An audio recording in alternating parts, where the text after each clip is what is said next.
I think we couple of seconds before 12 o'clock, but I think it's close enough to understand that everybody that's going to be here is going to be here. So today we are going to talk about boundaries. Last week, Monday, when I was talking to you guys, one of the commentators, Ellen, asked, what is the value of the family, and should the family set boundaries, and what boundaries need to be set in terms of assisting the recovered or recovering person and their walk going forward. So this is a vital question. It's an absolutely vital question in terms of where we're going forward with a person's recovery. So in terms of that, the first thing that you need to understand is that in order for one person to recover, it's going to take a community/family effort. I'm currently dealing with a situation with a gentleman who's living in a household where alcohol has become a prevalent problem to the point where it's completely fractured and ripped his family apart. And, I don't want to get into the specifics of the whole story, but, it boils down to this situation where he wants to ultimately move back home, but his wife is not prepared to stop drinking because she feels that, he's the one that has a drinking problem, not her. And, her drinking is under control, and, he can come home, but she's not giving up her alcohol usage in order to accommodate him. He must sort out his own problem. Now, that's one specific situation, and it's a completely flawed and toxic situation as it relates to the recovery of an individual as well as the recovery of a family. And then, of course, we have the situation where, parents of young men that come to us, put them in rehab, pay for the rehab, and then, they sort of expect the guy to come out of rehab and then, as we say in the street language, pull his move. Just get on with your life, and, we've done our part. Now, this is absolutely flawed thinking, and it stems from a toxic mindset that begins in most people very early in their addictive pathway. In that, a lot of the young men that I would say the vast majority, I would actually go as far as saying that the vast majority of men, and particularly young men that we deal with here, come from households where the families fail to understand the absolute necessity for a time to come within people's lives where their children leave their home. So, in terms of, let's take a situation, let's say you're living on a farm where the entire family works on the farm. It is still imperative that the young man leaves the father's homestead, and even if he's still working on that farm, he develops his own homestead on that farm. Sorry, I've got a intruder here that wants to bother me. But that he leaves his household and he develops his own household, on the same farm, but in his own home, where he can sort of develop his own identity and develop his own life. In the sphere of addiction, it just becomes such a major problem because people just don't want to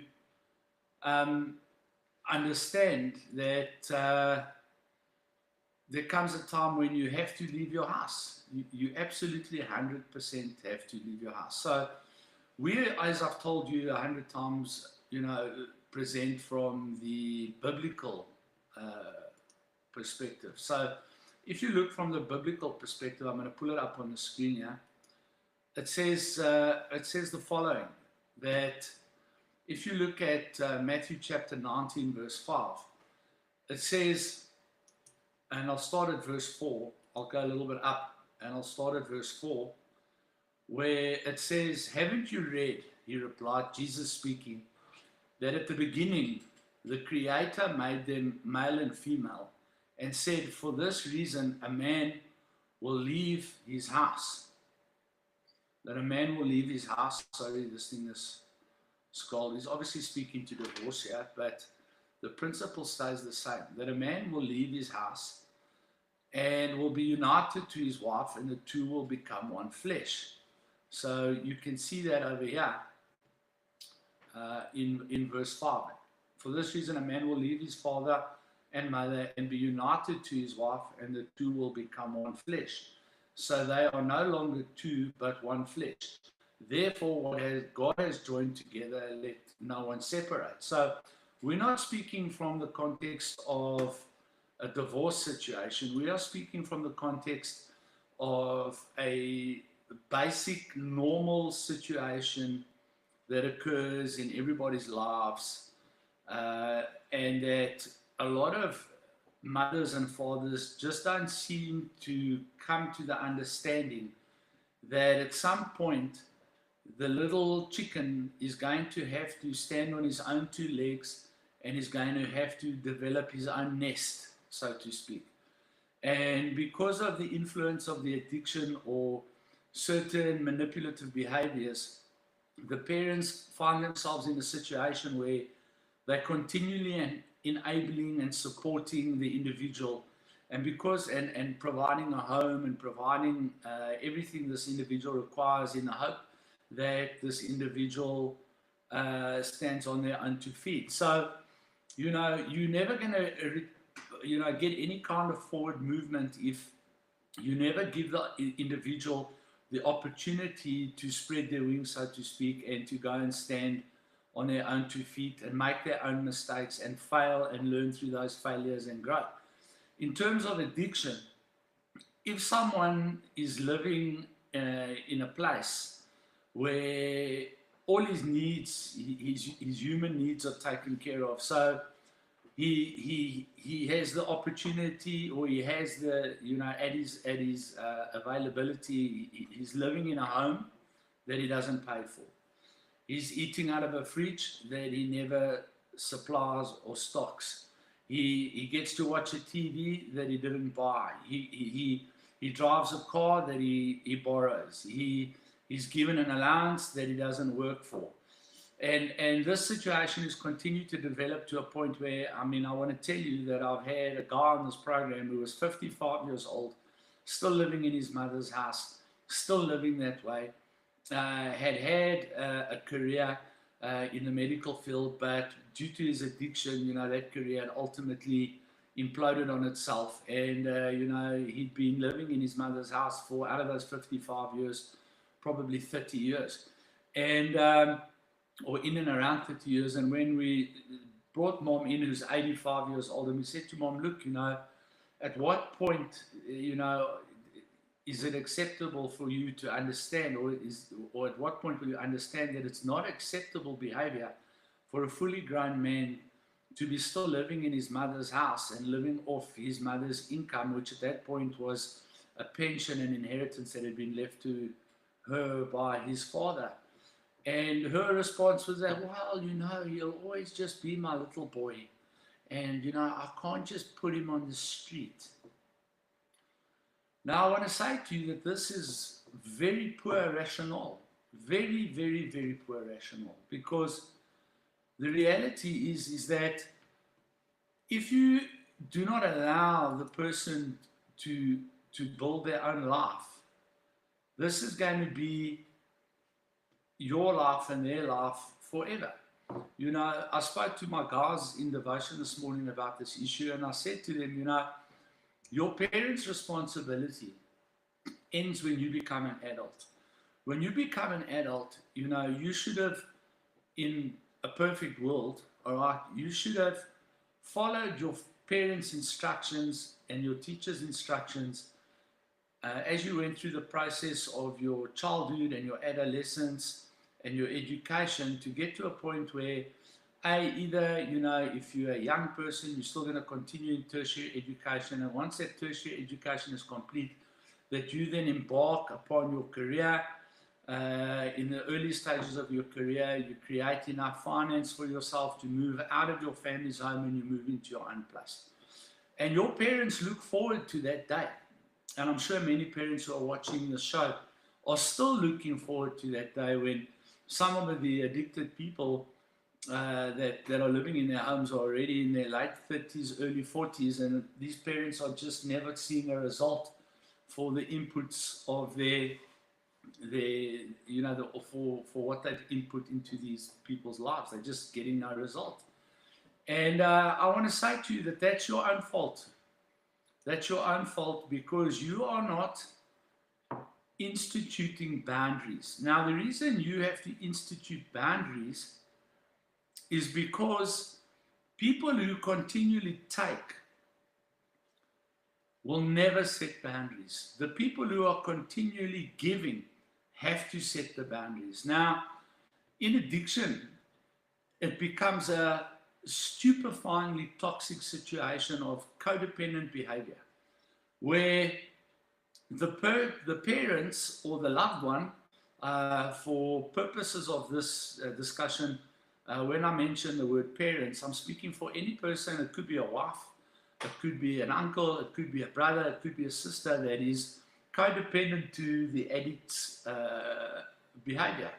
Now, these people are misconstruing the outpouring of love with codependent relationships. You know, the reality is that you can, in this situation, love someone to death. In other words, if the person is in a situation where they do not have to provide for their own needs and well-being, as I mentioned with the examples I gave earlier, and on top of that, they still are able to use drugs and never have to face life on life's terms, then what reason do they have to stop taking drugs? So they're living in a home, they've got a car to drive, they've got a credit card, they've got an allowance, they've got whatever they've got a comfortable place to eat when they do eat, they don't eat much. They also tend to be hyper-narcissistic in the sense that, you know, they are literally in the situation where they become the ruler of the household. So, you know, they intimidate, abuse, and cajole the parents in the household through various techniques, anger, sometimes violent behavior, sometimes even physical violence against people, in order to get to a situation where they are in control of the whole situation, because they understand that without the situation that they find themselves in right now, they're going to be unable to supply their own needs. And you can drive around the cities of South Africa. I don't care which city you live in.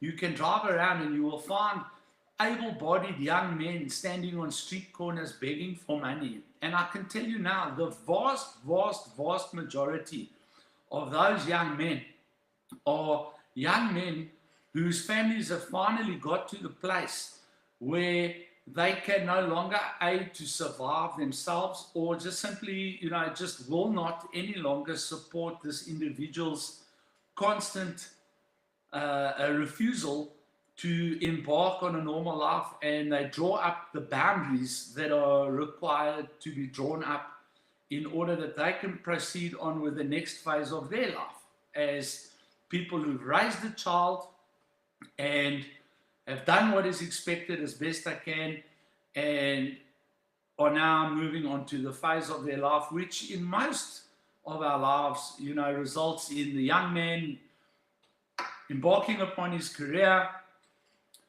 finding a girl to get married, gets married, and has a couple of grandchildren, and the grandchildren are then become the apple of the eye of the grandparents, and then they can live in that phase of their lives where they get to now spoil their grandchildren without carrying this massive responsibility of having to look after grandchildren after having raised their own children themselves. That is the process of life as it is supposed to be. But now we get into the addiction stage. And through these techniques that I explained earlier, the addict has taken full control of the household, and the parents are now, for lack of a better way of putting it, in the employ of the person who is not willing to finance or have any kind of input into his own welfare, and thus is reliant upon these abusive, toxic techniques to keep the gravy train moving in his direction ad infinitum. And you can literally end up living in that situation for 20 to 30, like I've said, even up to 30 years, unless you start establishing certain boundaries between yourself and the addicted person. So, I want to read to you from a book that I would encourage every one of you to go and buy. So this is the book here. I'm going to put it up on screen here. I don't know if it's going to be back to front, but the book is Boundaries, all right? And it's written by Dr. Henry Cloud and Dr. John Townsend. Now, this book has become a vital tool for us as we deal with parents in the recovery process of the addicted person. And I just want to read a portion out of this book for you to try and help you better understand the situation you find yourself in. It might take a couple of minutes. It says, what does a boundary look like?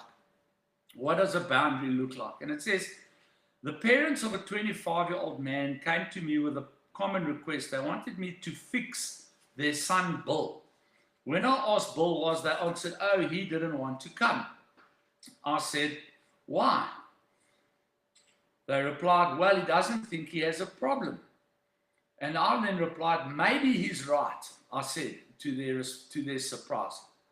Tell me about it. They recited a history of problems that had begun at a very young age. Bill had never been quite up to snuff in their eyes. In recent years, he had exhibited problems with drugs and an inability to stay in school and find a career. It was apparent that they loved their son very much and were heartbroken over the way he was living. They had tried everything they knew to get him to change and live a responsible life, but all had failed. He was still using drugs, avoiding responsibility, and keeping questionable company. They told me that they had always given him everything he needed. He had plenty of money at school, he wouldn't have to work, and he would have plenty of time for study and a social life. When he flunked out of one school or stopped going to classes, they were more than happy to do everything they could to get him into another school where it might be better for him. After they had talked for a while, I responded, I think your son is right. He doesn't have a problem. Shocking, eh? He doesn't have a problem. You could have mistaken their expression, as I'm sure many of you now, you could have mistaken their expression for a snapshot. They stared at me in disbelief for a full minute. Finally, the father said, did I hear you right? You don't think he has a problem. That's correct, I said. He doesn't have a problem. You do. He can do pretty much whatever he wants, no problem.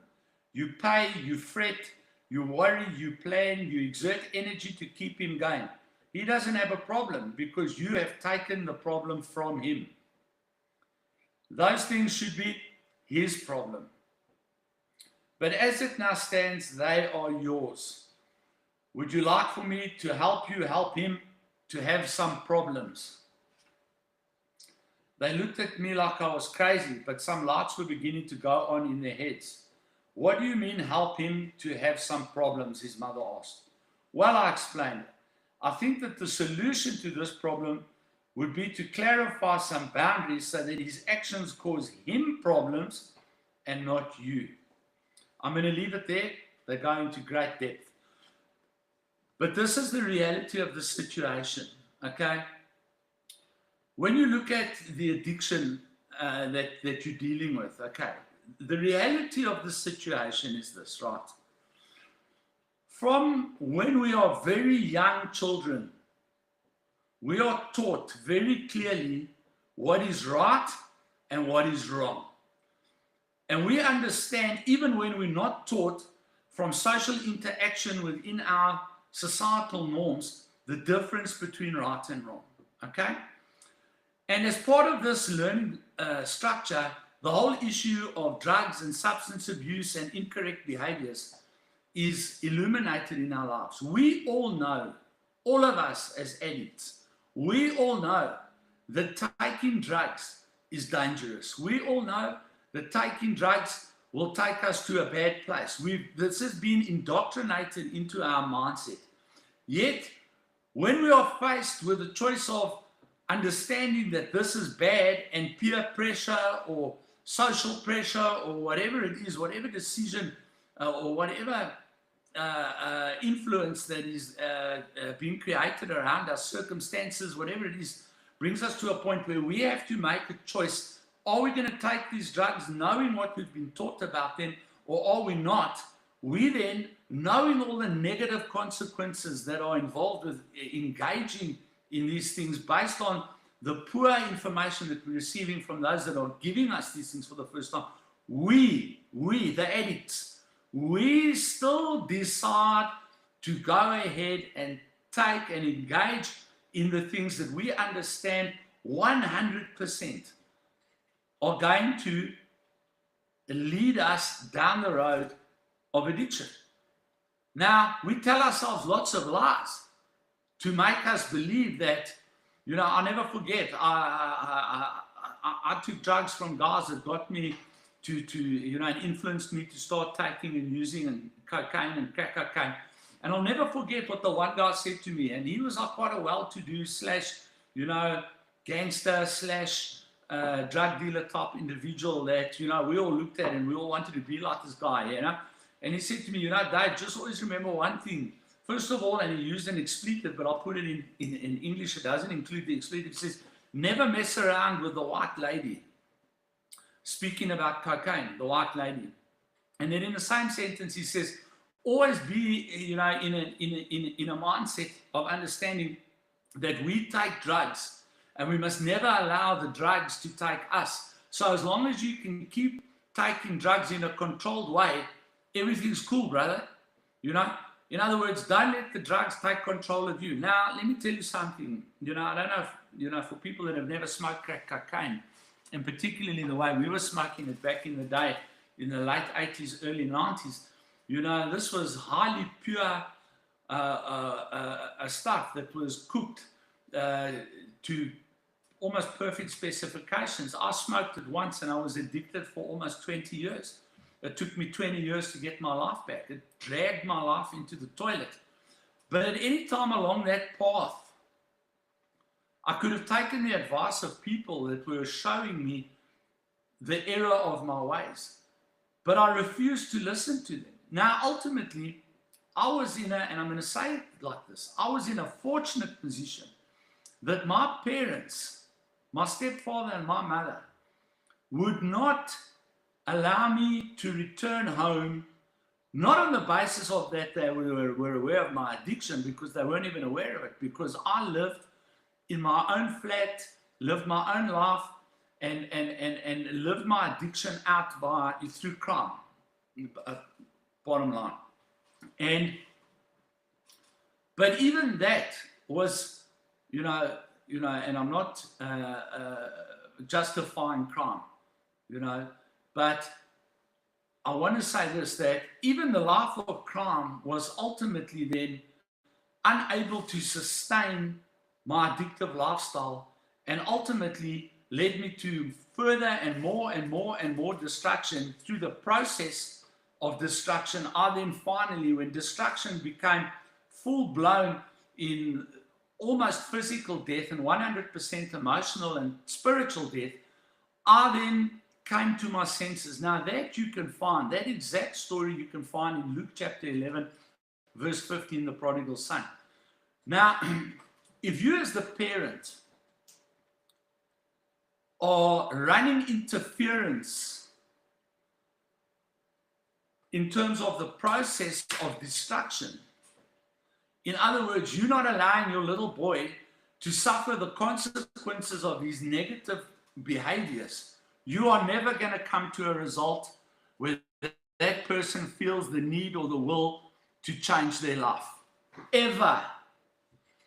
They will because of your constant enabling codependent behavior will ultimately pay the price in terms of, in most cases, their own death, because they never can come to the understanding that their decision making and their addictive lifestyle is a problem, because you are taking the problem upon yourself and protecting your son. In our case, we talk about son because we deal with men. You're protecting your son from the natural consequences of negative behaviors.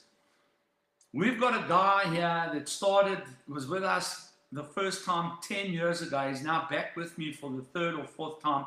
He came here when he was 18. We explained this to his father.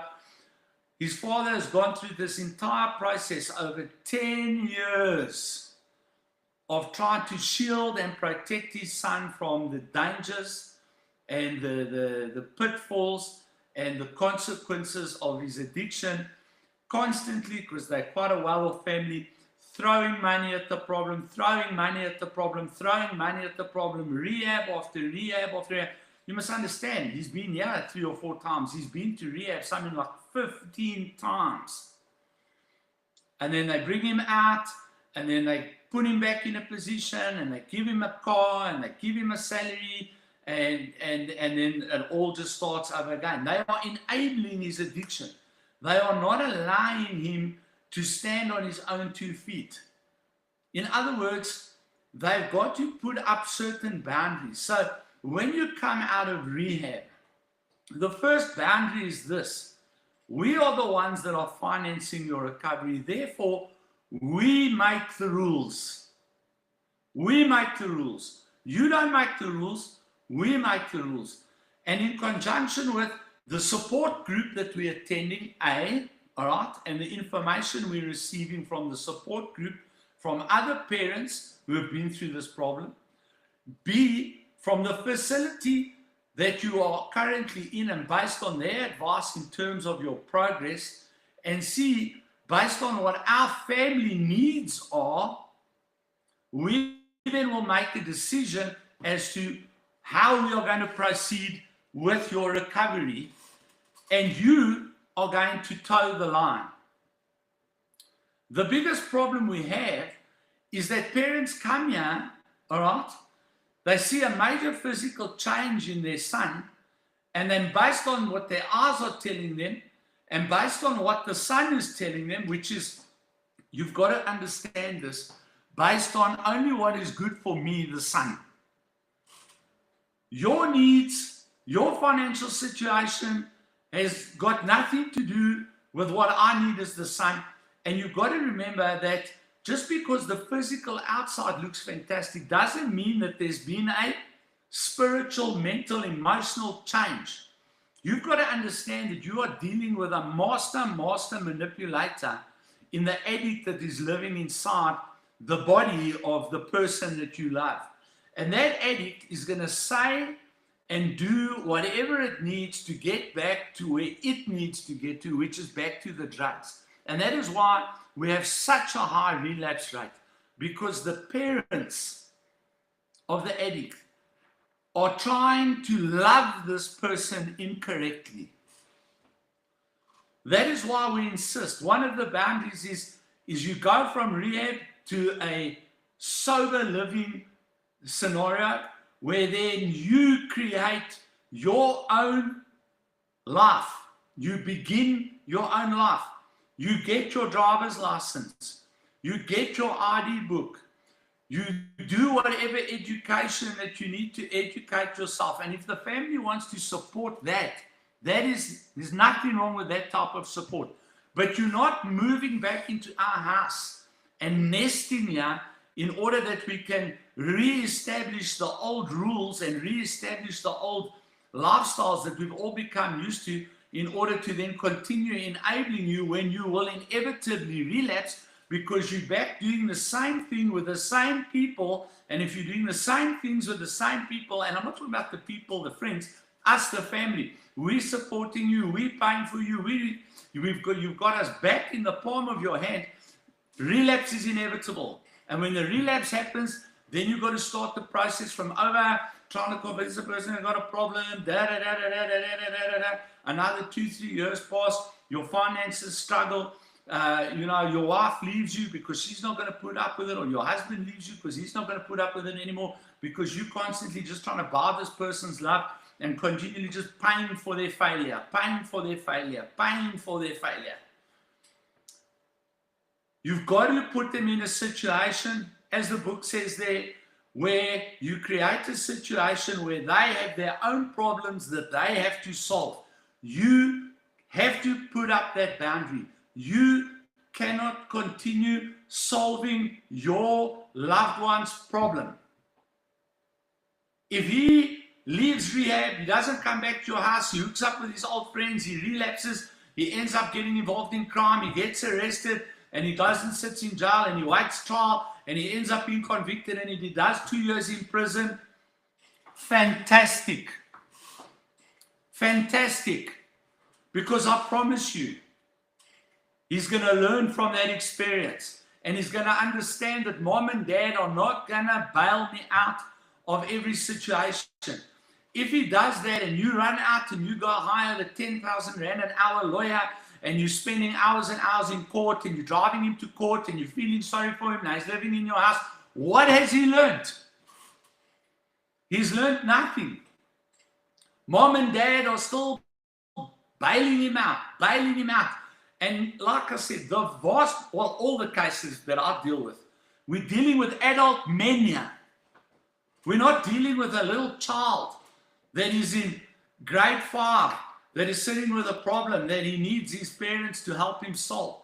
You're dealing with mania, almost every one of them. I've got one that is under the age of 21. He's 19.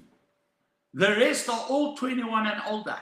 And the rest, their families are still interfering in their lives. Still, it's amazing to me. They got, you're sitting in the situation that you're sitting in your own home.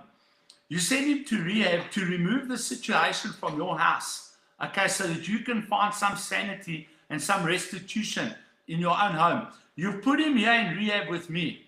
We have parameters and rules and regulations and consequential structures and all these types of things that we have in place here, right? And it's not comfortable because life has been too comfortable. We create problems here for them that they need to solve. And then what happens? You get your phone calls on the days that you stipulated for your phone calls, and little Johnny starts telling you how rough it is, how bad it is, how bad the food is, how harsh it is, how hard the bed is, how uncomfortable it is, and this and that, and it's all so bad, and blah, poor me. And then what do? You don't allow him to go through that discomfort that has been created by his own negative behavior. No. You don't do that. You come and rescue him now from the rehab, and you bring him home to mommy so that he can be loved, and he doesn't need to be around these harsh people. And then what happens? Every single time, without fail, this happens. Every single time that situation plays out at this center and every center around this country, all right? What happens? The problem starts again. The problem, regardless of the promises that have been made and all these things and the stipulations that you've said you put in place. We put together here a relapse prevention plan. That when a person leaves, these are the parameters that this person has to live according to when they leave here. Do you know, out of the hundreds and hundreds and hundreds of people that have filled in those relapse prevention plans, do you know how many people have really committed to it and followed through with it? Very few. And do you know how many of those people have succeeded? The ones that have failed to put the boundaries in place that the relapse prevention plan puts in place for you, that the addict signs and that you sign. This is the agreement of how we're going to live from here. And then we get out and we throw the relapse prevention plan in the dustbin, and we do our own thing again. And then we wonder why there's a 95 to 97% relapse rate in recovering addicts. We can't understand why. Because, we gave him everything he needs. We're busy with a situation like that right now. Against our better wishes, a father took his son out of here, all right, and has just thrown the world at him again. Here's a job, here's a car, here's pocket money, and the son is ruling the roost. And I had the mother phone us and complain, I don't know what to do. I said, well, get ready. He's going to be going back to rehab, but first he's going to destroy your home even further, because he knows he's got his father back under control, because the father is in a permanent guilt mindset for whatever reason. There's no boundaries in place. And the boundaries that were put in place have been chucked in the dustbin. You will never, ever get a result like that. Period. Forget about it. Then open a fund. Little Johnny's Addict Fund. We're going to give, Johnny's going to live at home, and we're going to give Johnny 50 grand a month to take drugs. And that's it. We have accepted it, and that's how we're going to live our lives. My best friend who died from a drug overdose, Johnny. His name was Johnny. That's why I was referred to Little Johnny, Little Johnny. My best friend Johnny died from a drug overdose, okay? And let me tell you something. At one point, his mother, who's a very, very, very, very financially well-off person, said to me, I don't know what to do anymore. Over the last 2 decades, I've invested over 10 million rand just in rehabs. This is not what he's stolen from me. This is not what we've lost in our businesses because of his addiction and the way he behaves in our businesses and what it costs us financially. This is just what I've paid to the 50 rehabs he's been to worldwide. I said, well, that's your problem. That's your problem. You keep trying to buy him out of his problem. I said, so this is your only option left. If you are going to continue trying to rescue this guy, which they did until the point that he died, it killed him eventually, this rescuing mindset. Out of rehab, back into the business, goes well for a while. The longest clean time I think he had was 3 years. He eventually was running his own shop, got married, went on honeymoon. His brand new wife found him smoking crack in the bathroom of the most highly expensive 5-star hotel in Paris that his parents had paid for. And marriage imploded. She was a recovering addict. She wasn't prepared to live like that. Marriage imploded, business imploded. Back to square one, on the streets, back at home, dad, but nightmare. I said, then make peace with this.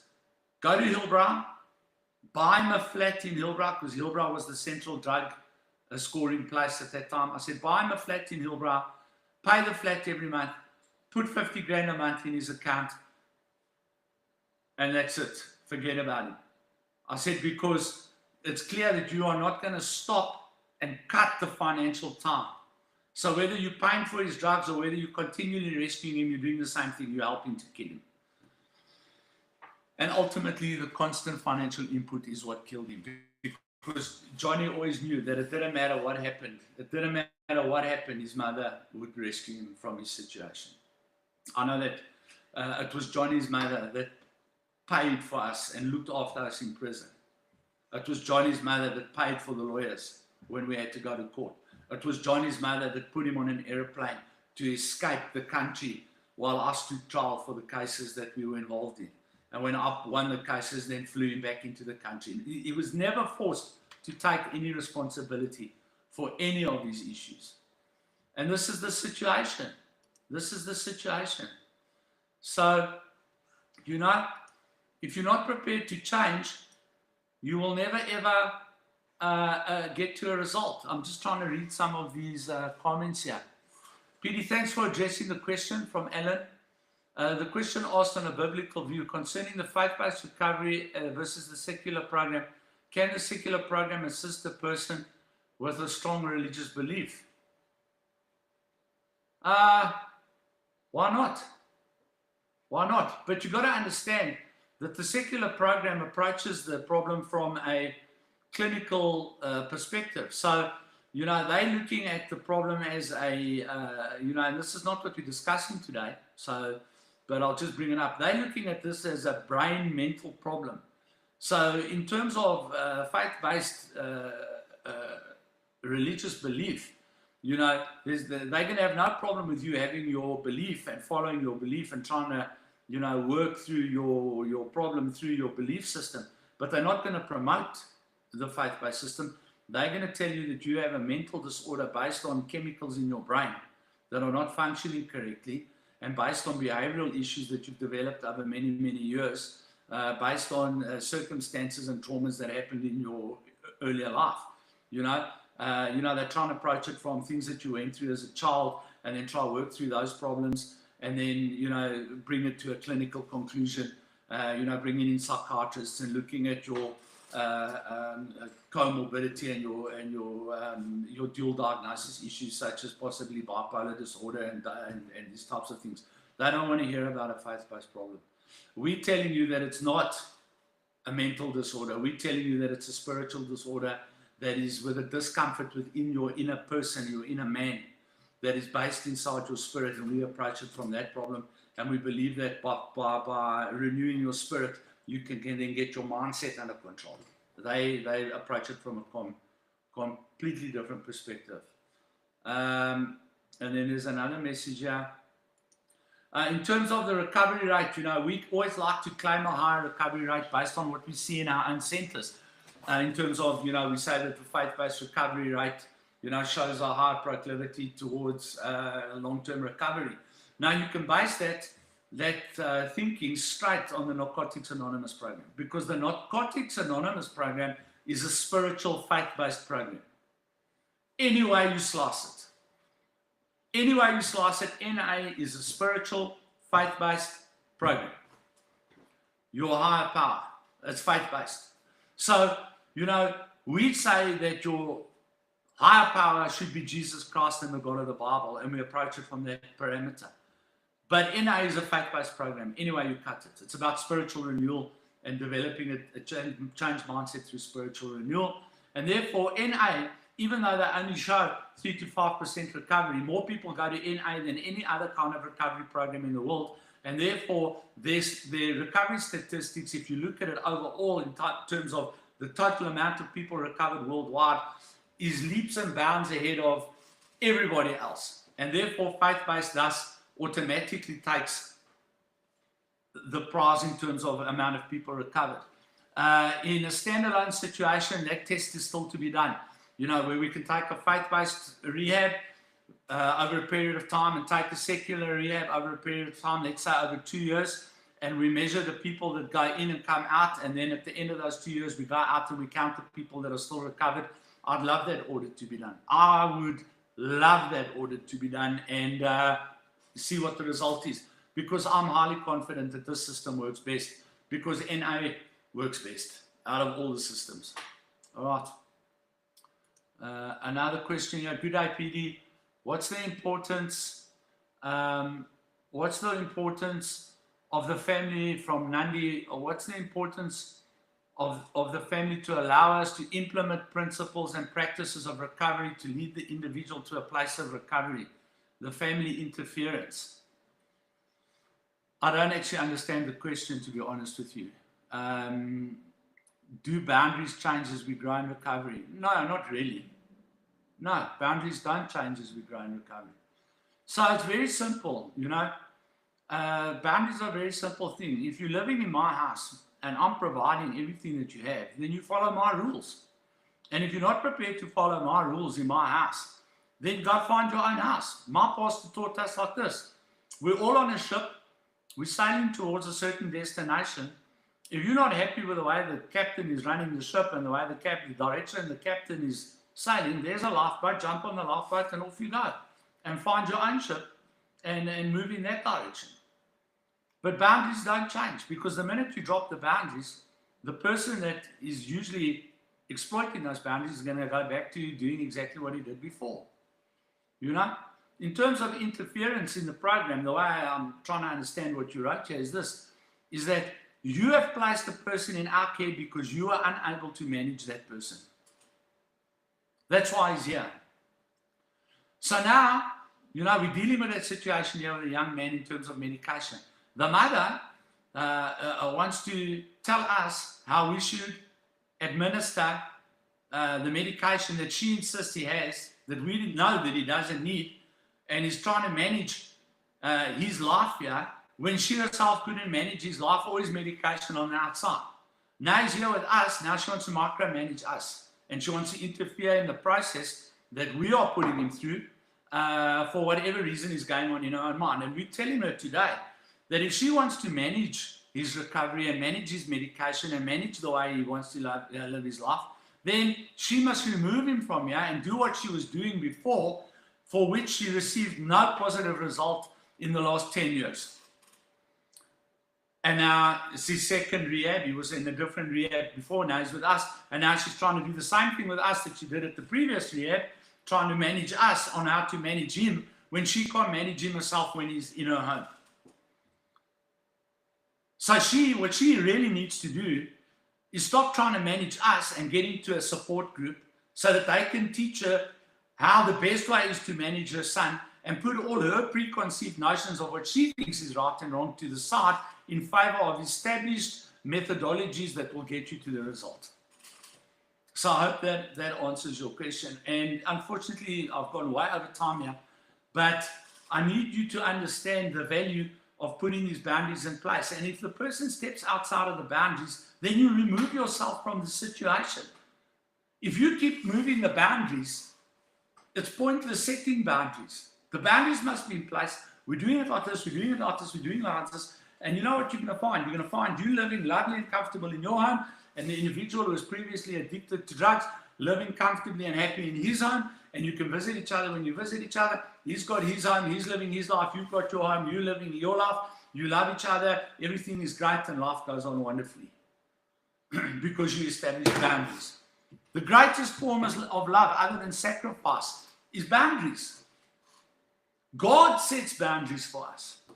God himself has set boundaries for us. They're called the 10 Commandments. The law of the country has set boundaries for us.